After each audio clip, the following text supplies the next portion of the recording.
네, 이번 시간은 제12강 관리단의 계약 체결과 입찰 공고에 대해서 살펴보도록 하겠습니다.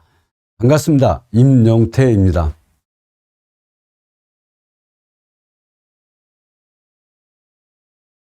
네, 먼저 관리단의 계약 체결 요건을 보면은 관리인의 권한으로 정한 사항에 대해서는 단독으로 관리단 명의로 계약 체결이 가능합니다. 그리고 규약으로 관리위원회 권한으로 정한 사항에 대해서는 관리위원회의 결의가 있어야 관리단 명의로 계약을 체결할 수가 있습니다. 그 다음에 관리인과 관리위원회 권한으로 정하지 아니한 사항에 대해서는 관리단 집회 결의가 있어야 관리단 명의로 계약을 체결할 수가 있습니다. 관리단이 계약을 체결할 경우에는 관리단의 대표자는 관리인이니까 무슨 건물의 이름, 무슨 건물 이름 관리단에 관리인 김갑동 이런 식으로 계약을 체결해야 합니다. 그 다음에 관리단의 업체 선정 방식을 보면은 크게 공개경쟁 입찰하고 수의계약으로 나눠집니다. 공개경쟁 입찰은 다시 세 가지로 나누는데, 하나는 관련 면허 보유업체를 대상으로 하는 일반 경쟁 입찰, 또 하나는 적정 능력을 갖춘 업체를 대상으로 하는 제한 경쟁 입찰, 세 번째는 특정한 요건을 갖춘 업체를 대상으로 하는 지명 경쟁 입찰이 있겠습니다. 수의 계약은 경쟁 입찰에 의하지 아니하고 특정인을 계약 상대방으로 선정해서 계약을 체결하는 방법인데, 그래서 그 공정성이 떨어지니까 수의 계약은 요건이 필요하게 되겠습니다. 그래서 경쟁에 붙일 여유가 없거나 경쟁에 붙여서는 계약의 목적을 달성하기 곤란한 경우, 특정인의 기술이 필요한 경우, 금액 수량이 작은 경우 등 경쟁이 성립할 수 없는 경우에 수의계약을 제한적으로 체결을 하게 되겠습니다. 관리단의 계약에서 사업자 선정, 계약 체결에 대한 지침을 보면은 공동주택에서는 국토교통부 장관 고시로 주택관리업자 및 사업자 선정 지침이 있고, 그 다음에 대규모 점포에서는 산업통상자원부 고시로 대규모 점포 등의 유지관리를 위한 계약 체결 지침이 있습니다. 그러나 집합건물법에서는 이에 대한 사항이 없고요. 그 다음에 대규모 점포 사업자 선정에 있어서는 유통산업발전법 12조 3하고 이하 시행령에 나와 있는데, 기본적으로는 공개경쟁 입찰 방식을 택하고 일정한 경우는 수의계약을 하는 경우로 규정이 되어 있습니다. 그러면 대규모 점포 등의 유지관리를 위한 계약 체결 지침을 보면은 그 목적은 공개 경쟁 방식에 대한 이해를 정하는 것을 목적으로 하고 있고, 적용 대상은 유지관리를 위한 공사 도급이랄지, 또 영역계약, 또는 승강기 유지관리, 그 다음 건축물 안전진단을 위한 계약이랄지 이런 계약이 되겠습니다. 그리고 위탁관리 계약을 제외한 대규모 점포 등 유지관리를 위한 그 밖의 계약으로 적용 대상이고, 그 다음에 수의계약은 주택관리업자 사업자 선정 지침과 동일 유사합니다. 거의 그 영역 금액이 여기 그 대규모 점포는 500만 원인데 그 공동주택은 300만 원이랄지 이런 것에 대한 차이가 있고요. 그러니까 수의계약을 할 수 있는 것을 규정을 했는데, 먼저 보험계약을 하는 경우, 두 번째 공산품을 구입하는 경우, 세 번째로 분녀 수집 운반이랄지 이런 것들은 타 법령이나 자치법규에 수수료율이 정해져 있습니다. 그래서 입찰을 붙일 필요가 없겠죠. 그다음 특정인의 기술이 필요하거나 물품이나 영역의 공급자가 한 사람뿐인 경우, 그리고 이제 본공사의 동지성 유지, 장래의 하자 책임의 명확성을 위해서 현 업체와 추가 공사로 본공사 금액의 10% 이내에서 계약하는 경우가 되겠습니다.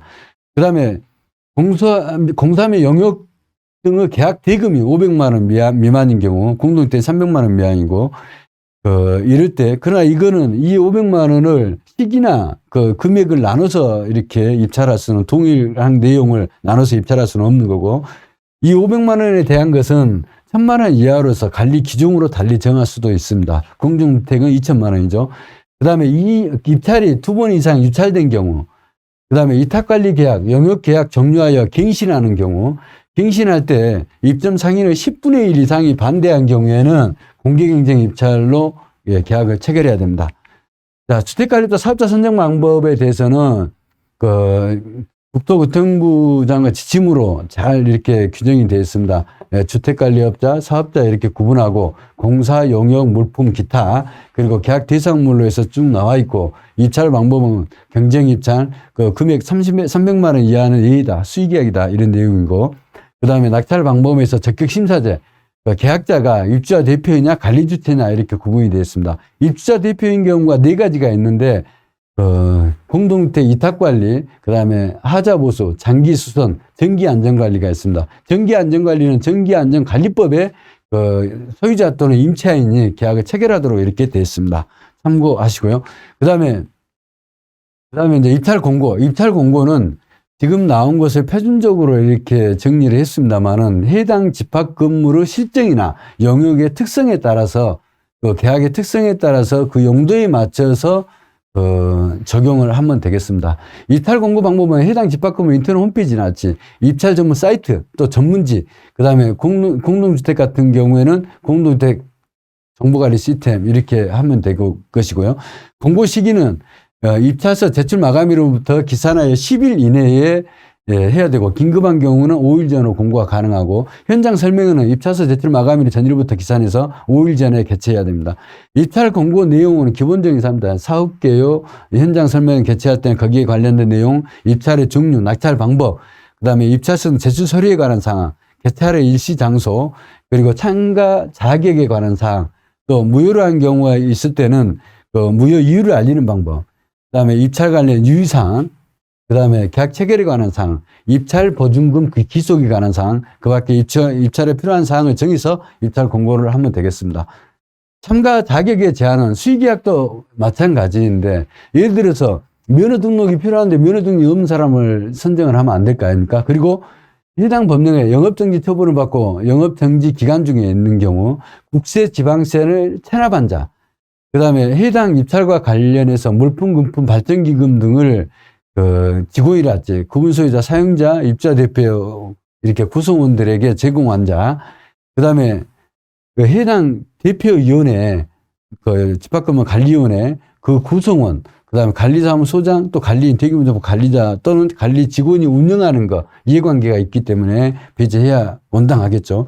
그리고 사업자 선정과 관련하여 입찰 담합으로 공정거래위원회로부터 가징금 처분을 받는 6개월이 경과되지 않는 자, 이런 사람들은 참가 자격을 제한을 해야 되겠죠. 사업자 영역 지역에 대해서는 기본적으로 제한이 않는데 영역이랄지 계약의 특성에 따라서 제한하는 경우가 있을 것입니다. 그리고 제출 서류에 대해서는 입찰서, 면허 등록증, 국세지방세 안납증명서, 이런 것들은 원본으로 이렇게 제출하고 나머지는 이렇게 제출 서류를 받으면 되겠습니다. 그리고 계약의 체계는 감사가 참관할 수가 있고요. 감사가 참관할 수 있고, 그 다음에 낙찰자로 선정된 업체가 10일 이내에 계약 체결하지 않을 때는 그 낙찰을 무효로 할 수 있고, 이때 입찰 보증금은 발주자의 기속이 되겠죠. 그러니까 상시 근무자가 필요한 영역 경우에는 계약 체결 후에 1개월 이내에 4대 보험 가입 증명서를 받으면 되겠습니다. 그 다음에 보증금과 계약 보증금, 그 다음에 하자 보증금에 대해서 말씀드리도록 하겠습니다. 입찰 보증금. 입찰 보증금은 입찰에 참가하는 자는 입찰 금액의 100분의 5 이상을 입찰 보증금으로 납부해야 됩니다. 주택관리업자 및 사업자 선정 지침에 의하면. 그리고 낙찰자가 계약 체결을 거절했을 때는 보증금이 발주처에 기속이 되겠습니다. 계약 보증금은 계약상의 의무를 이행하지 아니할 때 해당 보증금을 발주처에 기속시킨다는 거고, 주택관리업자 계약이라 영역계약은 단가 계약인 경우는 100분의 10을, 그리고 공사계약인 경우는 100분의 20을 계약 보증금으로 하고, 이 계약 보증금, 입찰 보증금 납부 방법은 현금, 그 다음에 공제증권, 보증서로 납부가 가능하고, 목적이 달성될 때는 상대자가 요청해서 반환하면 되겠습니다. 하자보수 보증금은 계약 금액의 100분의 2 이상, 100분의 10 이하로 하고, 그 다음에 하자보수 보증금 면제가 있는데, 공사 성지에서 하자보수가 필요 없는 경우는 면제가 되고, 그리고 준공 검사 후 공사 대가를 지급하기 전까지 납부하게 하고, 하자 담보 책임 기간 동안 보관하면 되겠습니다. 이 시간은 여기서 마무리하겠습니다. 감사합니다.